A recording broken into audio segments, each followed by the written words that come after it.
Come in. Welcome. I'm E.G. Marshall. Ready if you are to probe once again into the depths of imagination and the heights of illusion. Illusion. What is life? A philosopher asked. And to answer his own question, he replied, life is an illusion, a shadow, a story. And this may well be. But in that event, we may well ask, whose illusions, whose shadow, whose story? Is this life only a dream? Are we characters in our own reverie? If that is true, and it may well be, who and what are we when we awake? Work is for suckers. There's a quicker, easier way. And the jails are filled with people who took it. If you work, you can put money in the bank. The idea is to take money out of the bank. Ah, but you have to deposit it first. No, you don't. Not if you walk in with a gun. And suppose the police try to stop you. Well, you just have to shoot it out. Have you ever shot it out with the police? Well, have you? Wouldn't you like to know, Mary, baby?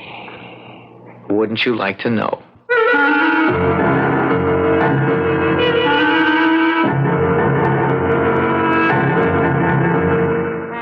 Our mystery drama, Death is a Dream, was written especially for the Mystery Theater by Sam Dan and stars Mercedes McCambridge. It is sponsored in part by Buick Motor Division and Uncle Ben's Long Grain and Wild Rice. I'll be back shortly with Act One.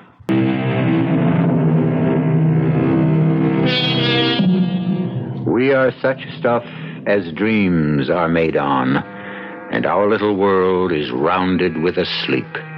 So said William Shakespeare, and so lives Mary Catherine Collins. Mary Catherine lives in a world of never-ending nightmare. It's a world of heart-stabbing terror and apprehension. Every night, there's the dream, the same dream. It refuses to leave her. She can only fight off sleep for so long, and then the dream once again overwhelms her. And each night, the dream is exactly the same in every minute detail. It's just the way it was when she dreamed it for the first time on that night of August the 14th. That night is seared in her memory forever. I see Joe. My brother Joe. And he's walking his beat. The night's dark, and a soft rain is falling, and drops of water glisten on his black policeman's raincoat. And he's whistling that tune, the tune I never heard anywhere else. And he always said, one day I'll tell you the name of it. And he's walking down that street, that old, tired, run-down street, alone. All alone. And because it's my dream, he doesn't see what I see, just around the corner. A man. It's too hard to make out his face in the dark, but he carries a box in one hand and a pistol in the other. And he's climbing out of the window of a warehouse just as my brother's about to turn the corner. And I scream, look out, Joe! Look out, he's got a gun! Joe! But he didn't hear me. He didn't hear me. My brother never heard me.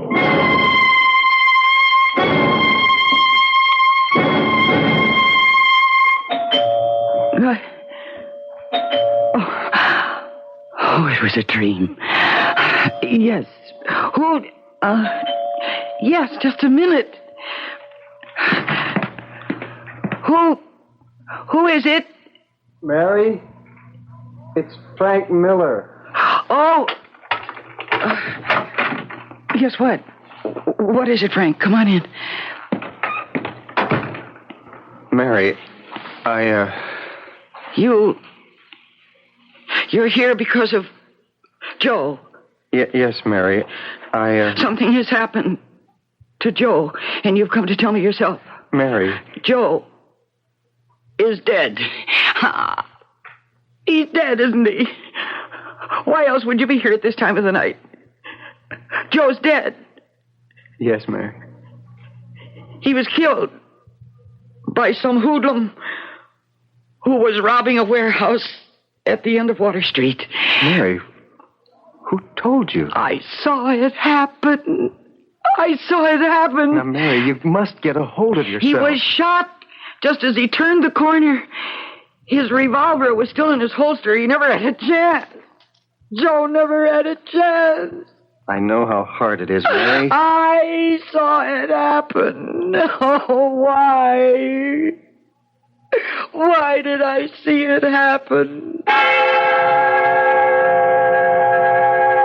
I saw it happen as if I were sitting in a theater, and it was all taking place on a giant screen. And from that night on, I saw it happen. Every night.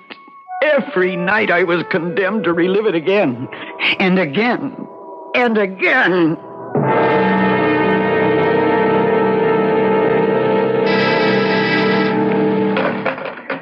Lieutenant Miller. Who? Oh, look, tell her... No, tell her to come in. Mary, it's good to see you. Is it? Good to see me, Frank. Mary, how can you say that? I'm becoming a pest.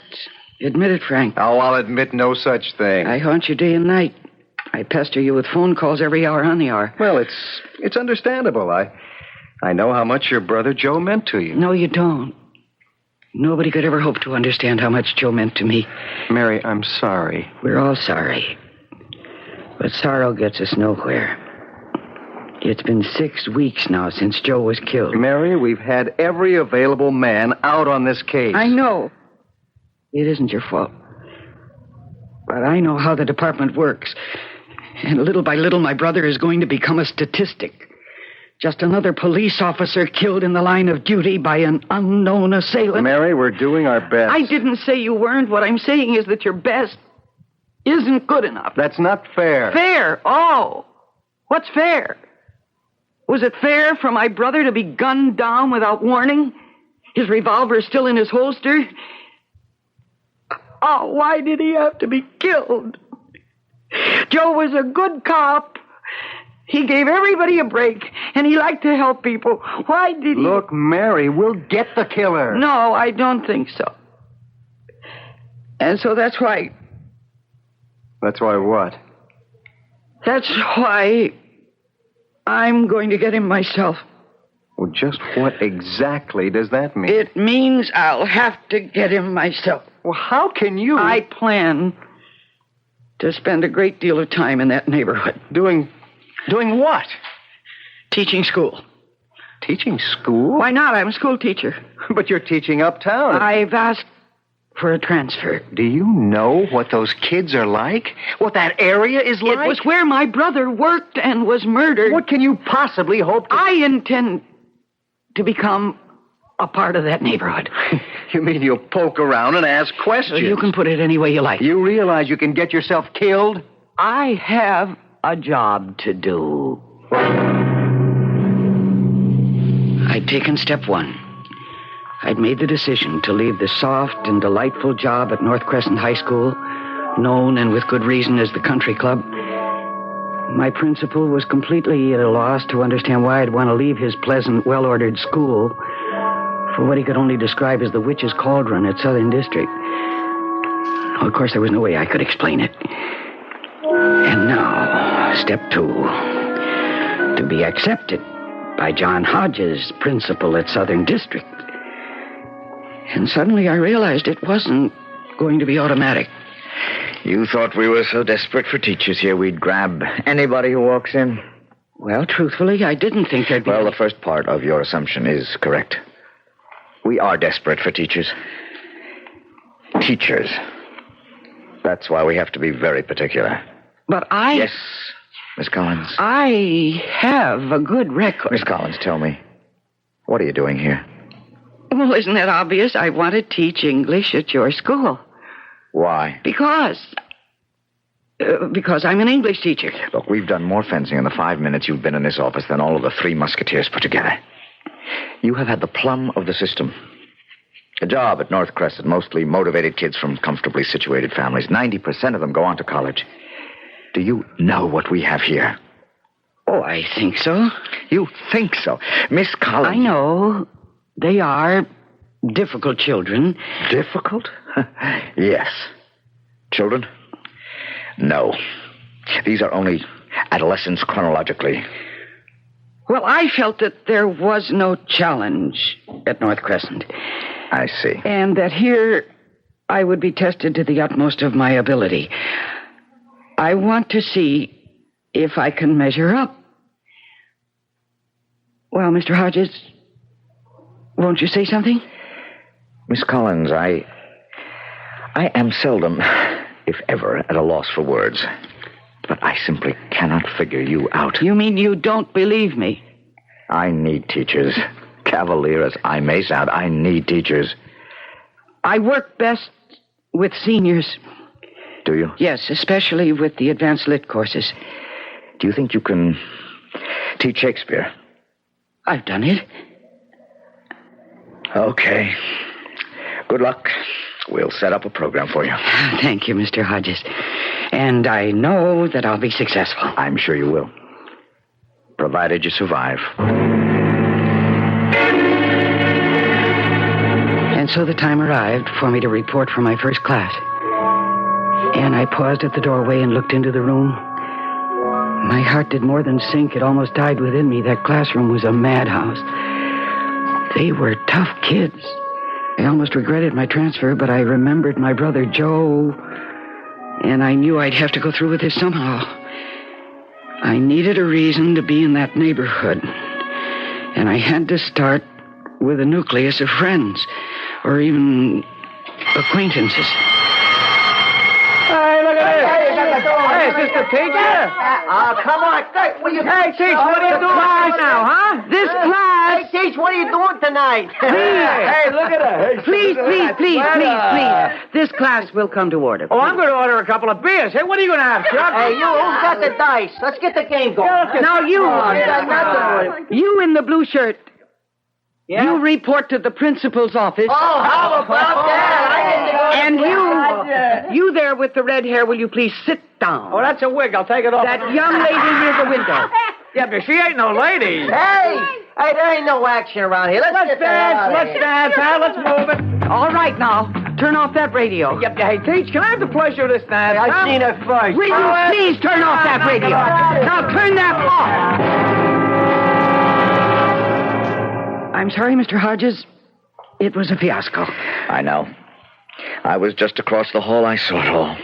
You saw it, and you permitted it. We have to find out if you can control these kids. You could empty the room by sending everyone to my office for discipline, but that's not teaching. I'm afraid you'd better go back to North. Oh, no, please give me another chance. Why? Because... I could understand it if you liked these kids, but you don't. Oh, I do, really. No. And they sensed it the minute you walked in. They saw it. They felt it. They felt what? Your hostility. Your contempt. Oh, that's not true. It isn't? You are repelled by these youngsters, and it shows. Now, Miss Collins, you'd better go back to the well-ordered world of North Crescent. Oh, please, Mr. Hodges, you must give me another chance. I'm sorry, Miss Collins. It won't work. No, you can't turn me down. Miss Collins, I will give you another chance on one condition. You must tell me the real reason you want to work here. But I told you. No, you didn't. And now I insist. Very well, Mr. Hodges. I'll tell you.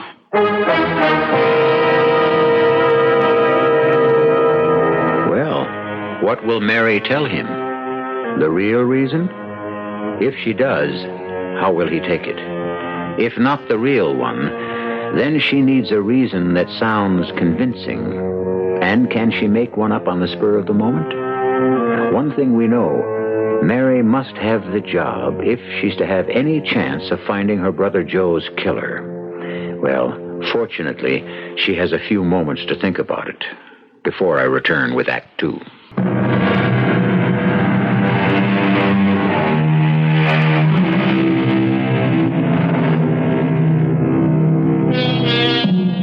Things are seldom what they seem. Skim milk masquerades as cream.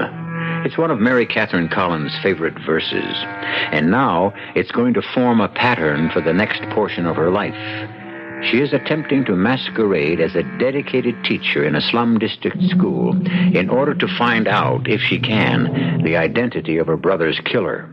But her first problem is to get the job. And John Hodges, the principal, has very grave doubts indeed. Mr. Hodges, I agree. It's time we told each other the truth. Let's say it's time you told me the truth. My name, Collins. Does that mean anything to you? Collins. No, I don't think so. Well, almost 2 months ago, a police officer was killed in this neighborhood. Oh, yes. Yes, I knew him. Officer Collins. I never even knew his last name. Everyone called him Joe. He was my brother. Oh, I am sorry. And then you know that he was an unusual man. Yes.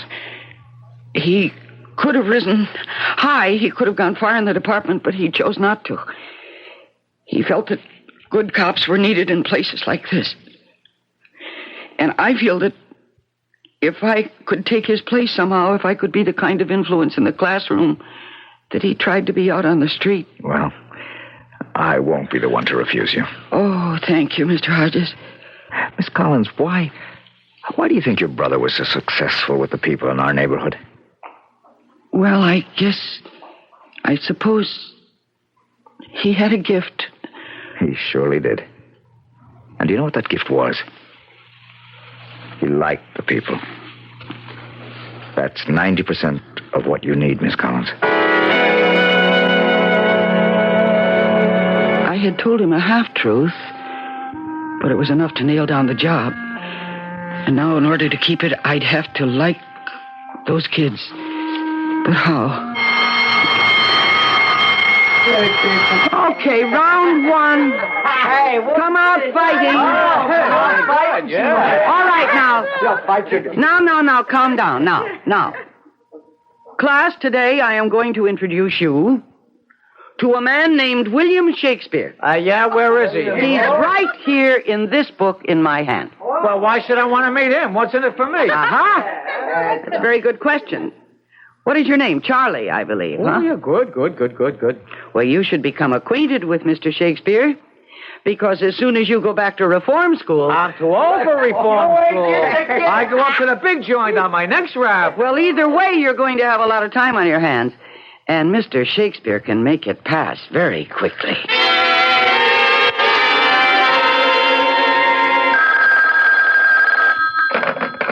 Hello? Mary, I finally tracked you down. Oh, hello, Frank. I didn't know you were going to live down there, too. Well, see, I found this little apartment. It's convenient to the school. Mary, the neighborhood. Oh, I know. Believe me, I know.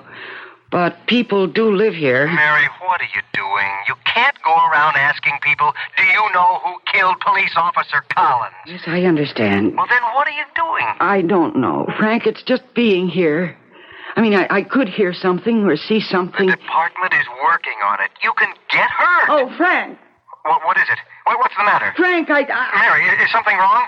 I can have a cop over there in just a second. No, I'm all right. Are you sure?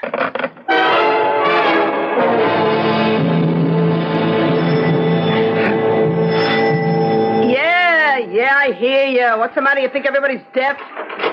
What do you want? Listen, I live upstairs in apartment 4F. Oh, yeah, you're the school teacher. Yes, I have to see the superintendent. Look, honey, down here we don't have no superintendents. We got janitors. I have to see him immediately. Well, you can't do it. Why not?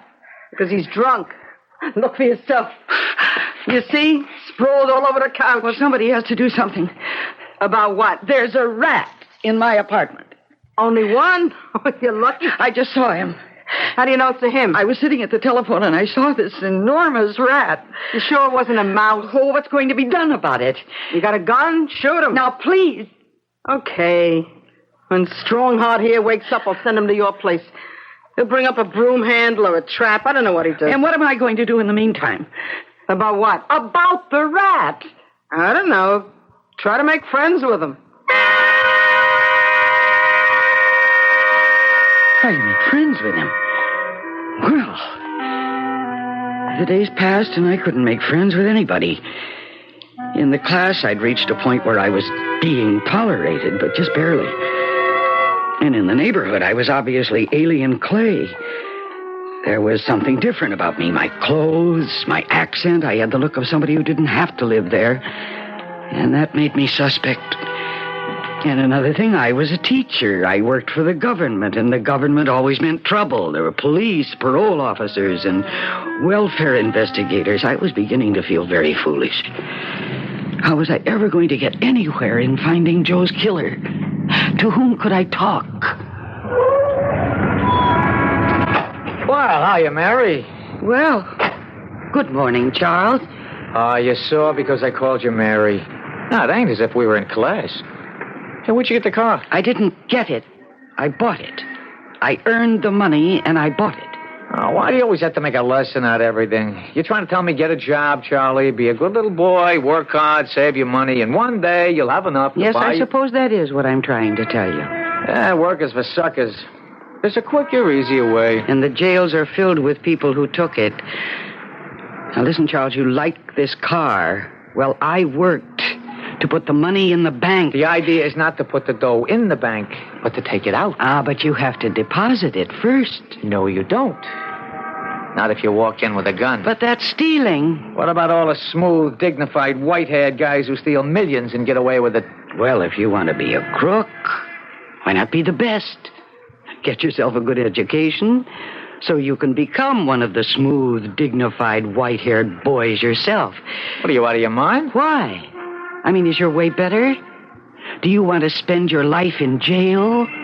Or be gunned down? Listen, Mary, what are you doing here?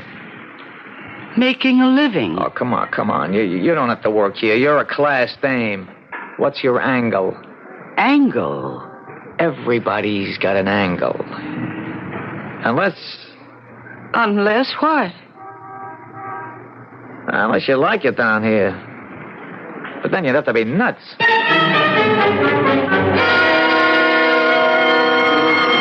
right, come on, you. All right, a minute. All right, everybody, that's it.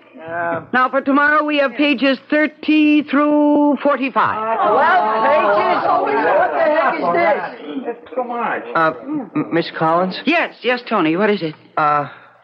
It ain't nothing. No, it isn't anything. Yeah, that's right. It isn't anything. Well, like I said, it isn't nothing. Anything. But, I want to tell you something. yes? About Shakespeare. Oh? I used to think, Shakespeare, what gives was Shakespeare, but all of a sudden, I seen it. I mean, I seen the guys for real. Is that so? Yeah, like you was reading, and you said, neither a borrower nor a lender be. Remember? That's Shakespeare, right? Yes, it's Hamlet. Yeah, this guy, Polonius says that, but that's what my old man, he should rest in peace. Yeah, that's what my old man always used to say to me. He'd say, Tony, don't borrow money off of a guy. Don't lend money off of a guy. And you'll be friends with everybody, you see? Yes, I see. This, Polonius, I hear what he says. Okay, he knows some fancy words my old man never heard of, but, this Polonius, he's my old man. Well, I'm happy to hear that. Yeah, I kind of miss the old man, and now I come across this guy, and, what I want to say is, thanks. Well, I'm sure you're welcome, Tony. Look, if there's something I can do for you, I mean, you name it. Is there something I can do for you? How could I ask him? How could I say, do you know who killed Officer Joe Collins? What kind of a question would that be? And where would it lead? And why would he know? But I finally promised that I would call on him if ever I needed help. I don't know how long I'd been sitting there when... Mary. What? Oh, I was walking down the hall. Your classroom door was open. I saw you sitting there. There was something very strange about you. Oh, really? Yes. For the first time since you've come here, I saw you smiling. Oh, I always smile. No. This was truly a smile. As if it came from the basic meaning of the word itself, which means to be astonished. What happened? Well, I think I just taught somebody something. And you're starting to get an inkling of the reason why your brother Joe worked down here. I think so.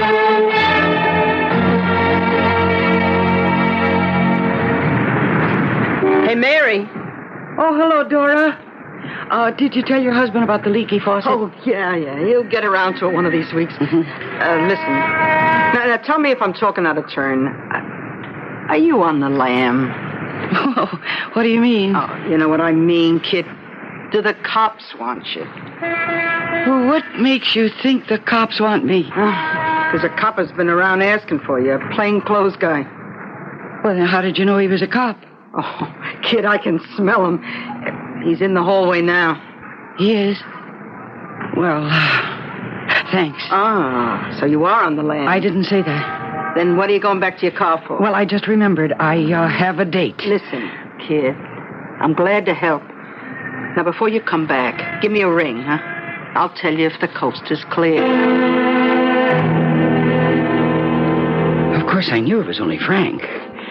But I acted on the spur of the moment, and acted is exactly the right word for it. And Dora spread the word. The implication was that I was sort of hiding out down here. And instantly, my status changed. People no longer stopped talking when I passed by. I was no longer given guarded attention when I walked into a shop. Evidently, now I belonged. But I was getting no closer to my objective.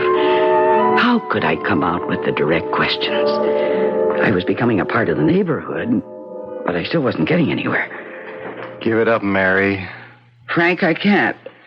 I've got to get that murder. I know, but it will have to be done in the usual way. And maybe it won't be done at all. That could happen. And the killer goes free, is that right?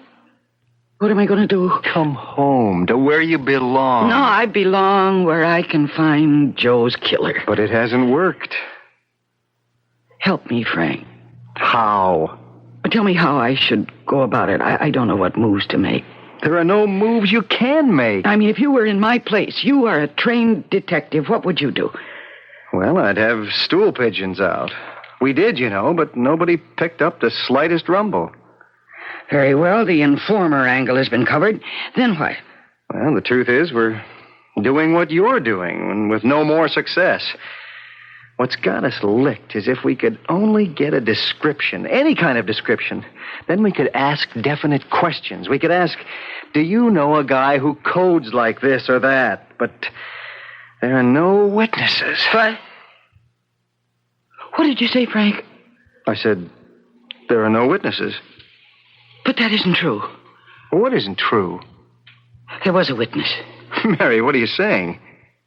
There was a witness. There was a witness.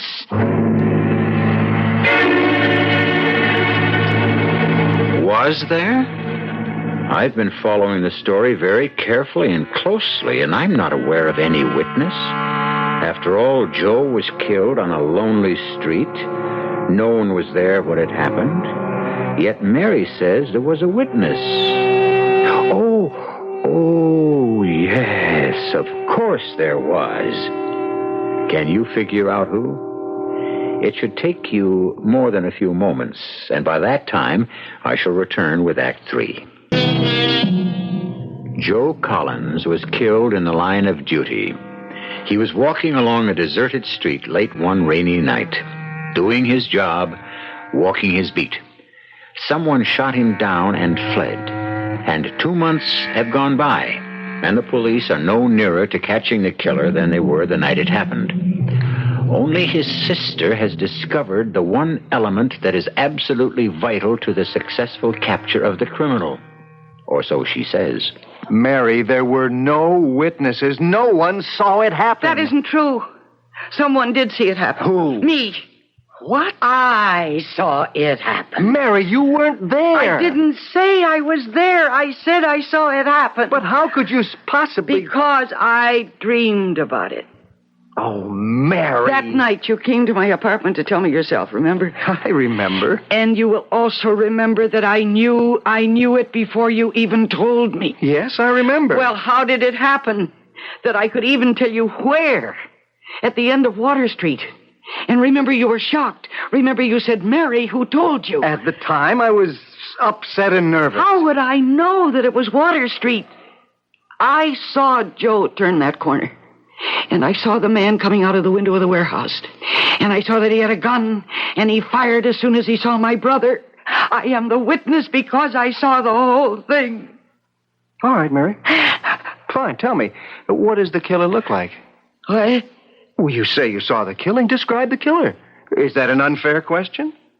Oh, no, but But what? Well, I didn't get a good look at him. Oh. See, I was so terrified.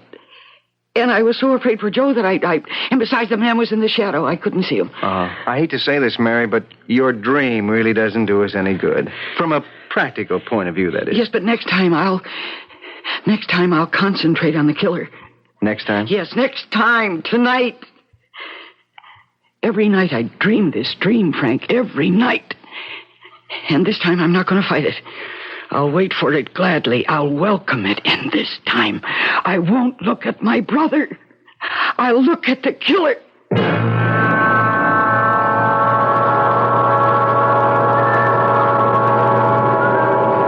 Joe! Joe, look out. He's got a gun. Joe!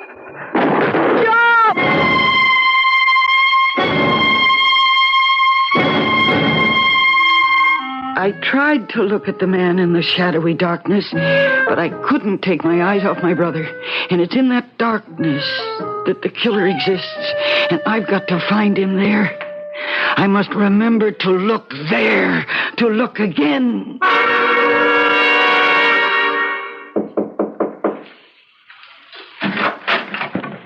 You sent for me, John? Oh, I'm sorry. I didn't know there was anyone here with you. Hi, Teach.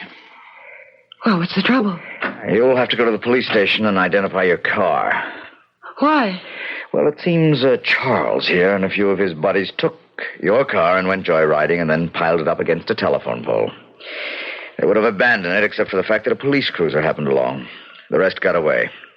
Charles was caught. Oh? Preliminary estimates on the damage run about $900. Oh, what's everybody running a fee? But the insurance pays, don't it? That's a great attitude. I'm glad you like it. This time, I'm afraid it's jail. I've given up on you, Charles. Now you're breaking my heart. Oh, why does Charles have to go to jail? Stealing a car is against the law. Who says he stole the car? What? Who says he stole the car? The truth is, I gave him permission to use the car. Mary, it's wrong for you. No, you see, I don't use it very much, and I understand if you don't run a car regularly, you get carbon deposits, isn't that so? This is not the way to do things. Well, that's the truth. I won't permit it. John, it's the way it happened. Okay, I'll hold still. But on one condition. This one and his pals have got to get jobs and cover the insurance bill. Oh, that sounds reasonable. I know the foreman at Jackson's warehouse. You fellas can all work there after school. And now, if you'll excuse me. Thanks. I said you were a class dame. What's been done is done, Charles. And you will have to pay to have it fixed. Oh, listen, me and the guys can steal you a better one. Oh, no. I don't think so. Listen, you're smart, Charles. Why be a cheap crook? How about becoming one of those smooth, dignified guys? For that, you got to go to college. So? Me? Yes, you. Oh, you got rocks in your skull. Me go to college? Why not? Yeah, why not? That's it. Say why not. Say it and keep saying it and say it all the time. And after a while, you won't find a single reason against it. Why are you doing this? Because as a teacher, it's my job to inspire you to get all the education you can handle. And you are bright enough to handle a great deal. Yeah, but... Why'd you get me off that stolen car rap? Oh, that? Yeah, I can't figure it.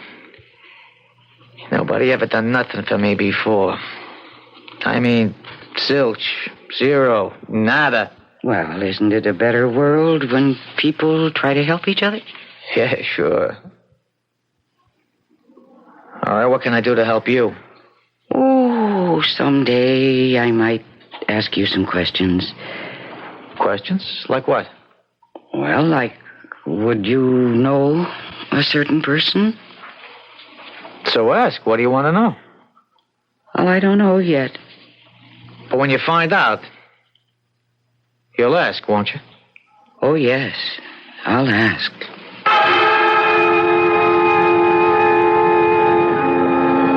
Joe! Joe, look out! Look out, he's got a gun! Joe!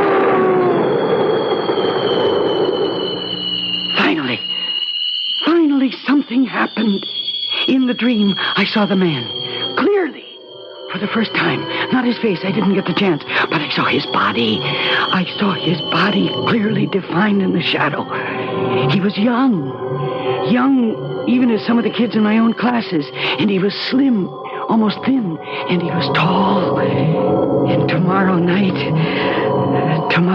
I'll concentrate on his face.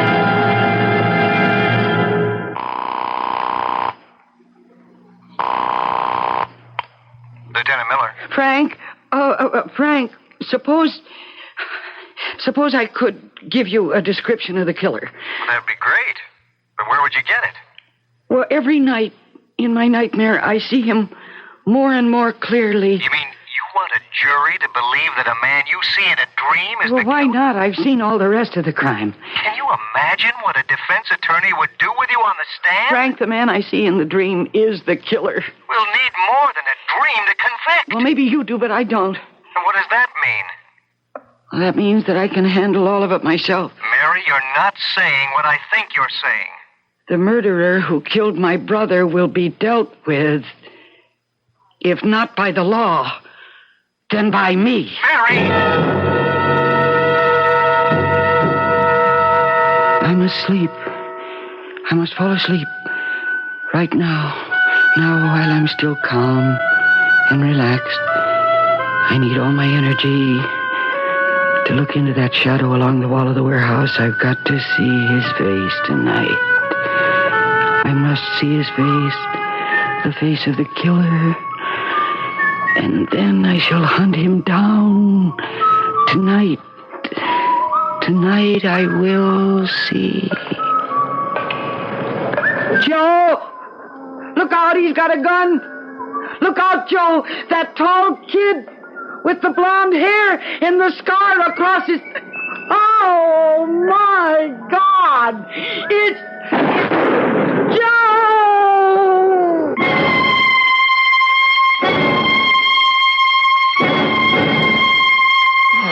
Hey, will you come out? Wait just a minute. Wait a minute. I just got the... Charles? Yeah. Charles, I wonder, could you stay after class for a few minutes? Yeah, right on, Hey, Peach. what are you going to stay after, Charlie? Knock it off. Charles. I need some help. Anytime. Well, I have to drive out into the country to pick up an antique, and I need someone To lift? Carry? Oh, well, I'm your pigeon. We're going to get back early. It's just that I got a date. Who cares? If she don't like it, I can get somebody else. I've always been independent with dames. And I'm sure you can afford to be, with that blonde hair. And even that scar makes you look handsome. Well, are you ready? Sure. Oh, listen. Oh, I'm glad I found you, Mary. You have a telephone call in my office. His name is Frank. He said it's of vital importance. Mary. Oh, Mary, you don't know how I prayed for this day. What? What is it, Frank? We got him, Mary. We got him. You got who? Well, who do you think? The killer. The man who murdered your brother. But that's... That's what, Mary. Do you realize what I've just told you? We got him. Are you sure? It's ice cold. He was arrested in a stick-up at Larson City, just north of here. We checked his gun, and ballistics says it's the same one that fired the slugs that killed Joe. But But what? To ice the cake, he even confessed. he did. Yes, funny. You know, if we'd only known what he looked like, he would have been a cinch to pick up. If only there'd been a witness. He's tall, thin, long blonde hair, and a funny little scar. Oh, Frank. What is it? Oh, thank you, Frank. Oh, thank you. Well, I suppose you'll be leaving us now. Leaving you? Why do you say that?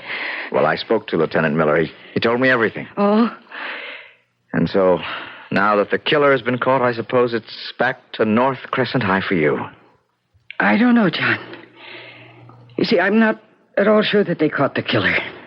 But they say the man's confessed. Well, they may have caught the man who pulled the trigger, but the killer is still here. The killer is here in these streets. The killer is what you and my brother Joe kept fighting against day and night. The poverty and the hopelessness and the feeling that nobody gives a damn. Hey, Miss Collins, are we going? Oh, no, Charles, no. I changed my mind. Oh, okay. Look, anytime I can help. Oh, you've already helped me. Yeah? How? Oh, you'll never know. Well, I'll see you in class tomorrow. Tomorrow and tomorrow and tomorrow creeps on in this petty pace from day to day. Shakespeare. Right, Teach? Right.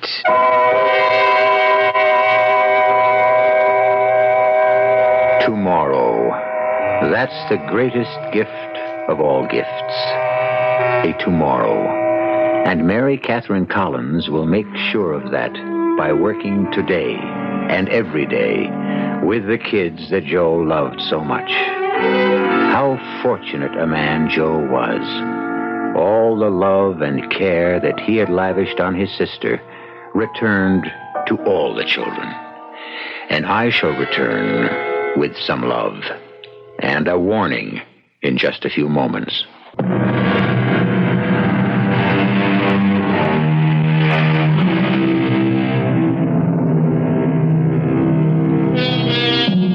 Is the dream the extension of reality? Who can say?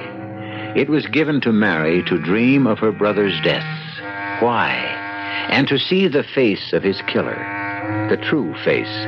Not the visage of a man, but the entire countenance of society.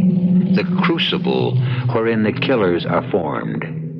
Here is also a crucible, and we form one of these stories for you 7 times a week. Our cast included Mercedes McCambridge, Michael Wager, Bob Caliban, Jack Grimes, and Bryna Rayburn. The entire production was under the direction of Hyman Brown. And now, a preview of our next tale. When it moved, I thought it was a cat. But then it rose straight up before me, and I saw it was Ilse's mother. Monsieur has decided then? Ah, that is well. I am content. Here, give me your hands. My hands? But of course, for the dance. We go this night to celebrate. Ilse, come to us. Come quickly. And suddenly, Ilse was there, and we joined hands, and we danced some steps that seemed oddly and horribly familiar to me. Ilse was dressed in rags, as I had seen her before. And then others were there, all dancing. And I heard voices crying, "To the Sabbath! To the Sabbath! On to the witches' Sabbath!" Radio Mystery Theater was sponsored in part by Anheuser-Busch Incorporated, brewers of Budweiser. This is E.G. Marshall inviting you to return to our Mystery Theater for another adventure in the macabre. Until next time, pleasant dreams.